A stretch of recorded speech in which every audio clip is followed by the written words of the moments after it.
This is Tim, this is Joel, this So we're is doing me. a type 2, baby. Type 2, play a bit to the camera so you know. It's Okay, got a no profile. problem, dear. I figure you've done this once or twice in your time, so. 51 films later, I know every shot you can come up with. Okay. Well, this is an MCU two-shot. What am I calling this, Tim? And to see how tight we are. And I see you. Yeah, I think he's on a wide angle. So you're on a cowboy. He's on a wide angle. You're on a Sorry about cowboy. there. So He's on a he cowboy. knows stuff. Gee, he knows stuff. So we're too close, or is that quite A good? bit of separation wouldn't hurt. But Oh, a little bit. A little bit. We can be a little bit more. So we. Oh, okay. So we're not that tight of a We don't two. have to. Yeah. Got it. Okay. We're in a loose two. See. there we go. All right. Okay. Well, mate, welcome back to Australia. It's great to see you. It's lovely to see you. I'm going to run past the last time we did see one another. Okay, go ahead. 2004, Las Vegas, the Paris nightclub, the Paris casino, and you were actually performing on stage with Brian May and Roger Taylor. Oh, from at the Queen. opening of We Will Rock You. We Will Rock You, and Brian and Steve Vai was on stage. He was. And what you don't know is that if you saw me screaming in Steve Vai's ear, I'm going, "You call yourself a guitar player? You suck! You suck! That's it? That's all you're giving these people? Come on!" That's what and I'm doing the same thing to Brian too. You call yourself a guitar player? You're only talking about two of the most legendary guitarists Yeah. on the planet. And who both happen to be participating on this new album of yours, which I thought, were there conversations going on that night? Or? No, I've known Brian for almost 30 years now, going way back when Freddie was alive and Yeah. Roger Taylor. I knew Roger first. I mean, I went out to dinner with Roger in 1979, and then a couple of years later with Brian, and then hung out with Freddie quite a bit, and then who else are we talking about? Oh, Steve Vai. Steve Vai I've known. Oh, I don't know, late 80s. So, and See, I decided that I was there the night you asked all those guys to be on this album, and I thought there's a bit of history well, in the then making. you know what? and I You know was what? gonna get this I'm not gonna spoil your Okay. dream. I'm not gonna spoil it. You're absolutely right. I was on stage at that moment, going, "Listen, in 2009, I'm gonna make this album called Henkel Teddy Bear. Will you please come and play?" And both of them went, "Henkel Teddy Bear. We really like that title. Yeah, let's do it." Thank you. That's what I need. It's a Mickey Rooney, Judy Garland moment. That's right. That's what I was looking for, and I'm glad you've made that happen for me, mate. Hang Cool Teddy Bear. That's exactly the name of the album. A lot of people are going to go, "Huh? What does it mean?" It's exactly correct. That's the whole purpose of that. Is that is the reason for the title? Is that people go, "What? Huh?" That's the whole point of it. Because everybody else, I explained that if you walk down the street and you see album titles, it says, "A moment to remember, a road too far, coming home at last, I'm finally here, come on over." And then you hear the explanation and you just want to slap the artist. You want to slap them hard because they go, "Oh, I was having this moment and I just knew my audience. I wanted to reach out to them and say, we've traveled this road so far," and you just want to go, "Wow, get real. You're not telling the truth." But I am. It's nothing more than, huh? Now, it wouldn't be a Meatloaf album if it didn't tell a story. And you played it. We were fortunate enough to hear the album this morning, I have to say, and not many people have. So No, tell us not the many story. people. Well, the story, and this is more of a story than any album I've ever, and it's all the same character in every song, Okay, right. which is completely different than ever before. I know people don't realize these things, but for me, it's really different. And it's the story of a soldier who finds himself laying on the ground and he's dying, and instead of his life flashing forward, instead of his life flashing backwards, it flashes forward. And that's basically it, and he finds himself in these nightmarish scenarios. But I think it's what's keeping him alive, and that's how I played him, because they're really just, like in song 4, for example, all of a sudden he's aware that he's in the middle of a fight. And he has no idea why. And he's like going, "Honey, what did I do?" And she goes, "You know." We've all been in arguments like that, actually, at some stage. Your voice sounds absolutely tremendous on this album, I have to say. You're in full flight. Well, you know what? I can thank Rob Cavallo, because any inhibition, producer. that Rob Cavallo is the greatest producer in the world, because he does not allow his ego to come into play, and he gives you the record that you want. And first of all, I couldn't even possibly imagine a record this good without him, and with him. I mean, it's like beyond my wildest imagination, this record.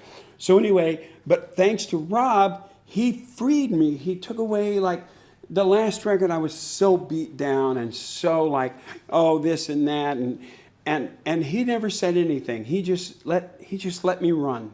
And I was like a horse out of a corral, and I was just free to go. And if I made a mistake, I made a mistake. And it just allowed me to soar and open up. And I've been working with a vocal coach for 5 years named Eric Vitro, who I give a lot of credit to as well. I'm singing higher on this record than I did in 1977. Whoa. Now, you had a cyst on your vocal cords a couple of I years ago. did. What's happened with that? It's fine. I mean, it's fine. They tried to put me back to work earlier than I should have.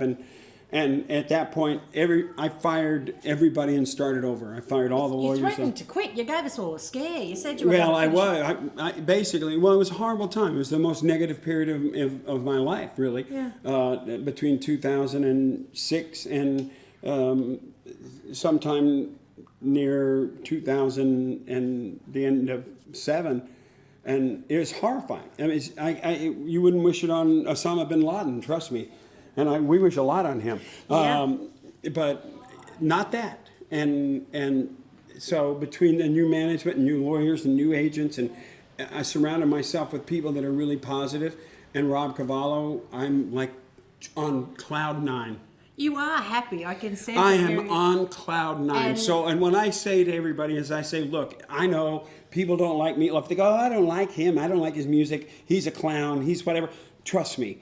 I don't care what you think about me or what. Just do yourself a favor and put on a track of this record and see what you think.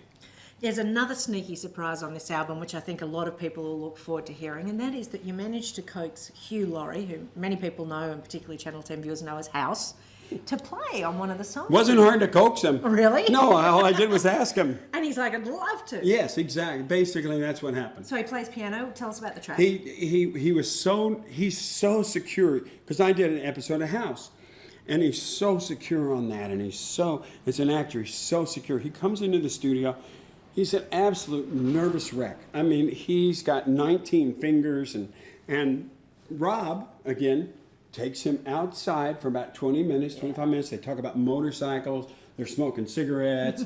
They're talking about music. And Rob and he comes back in and he just back to the confident Hugh Laurie that we know, and sits down and plays and does a great job. That's awesome. You've got some good friends on speed dial, don't you? But Jack Black's a friend of mine. And now he's the on. duet with Jack Black. Yeah. Your voices sound awesome together. No, Jack and I love Jack. Jack is exactly who you think Jack is. Yeah. Jack, because I sent him, we email, and I sent him an email and said, you want to do this? He said, oh, I'm doing a movie, but I'll get back to you. And then it passed, and I don't want to bug him, because I don't want to bug people. I don't want to make people feel like I'm pushing them. And I saw him the end of October at a charity event, and he comes up to me and says, dude, I thought we were going to jam, dude. I went, well, Jack, you can. And what are you doing Tuesday? He said, I'm with you. Dude. So, dude. So, and so he was out. I mean, the great thing about these people like Cara and Hugh and Brian and Jack is that they don't come with a whole bunch of people or PR people or their bodyguards. The entourage. The entourage. They just drive themselves out and go to work, and we give them a kiss, and we all say goodbye. Good for you. Yeah, I like love my friends.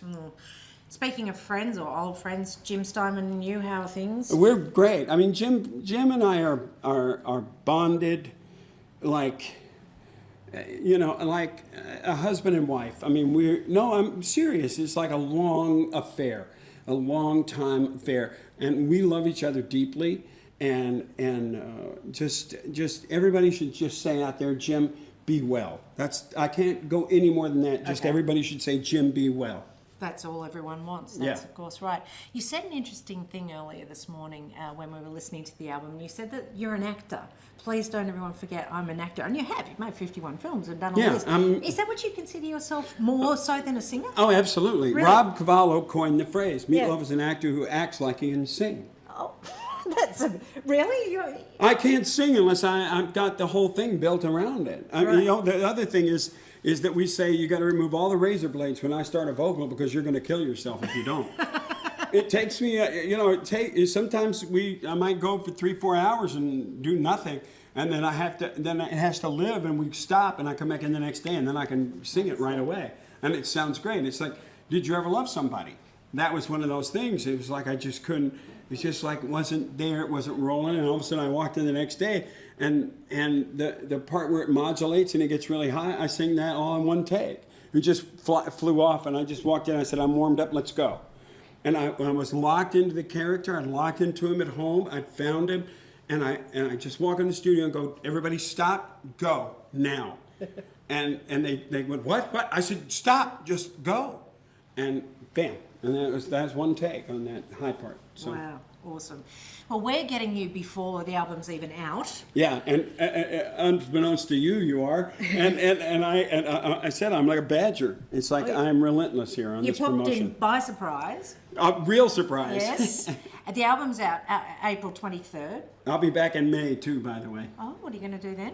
I don't know. Are you going to We're going to maybe keep tour? No, not in May. In January of next year. January of next year. No, we're coming back more talking about it. People have time to hear it, and we're going to talk about it more.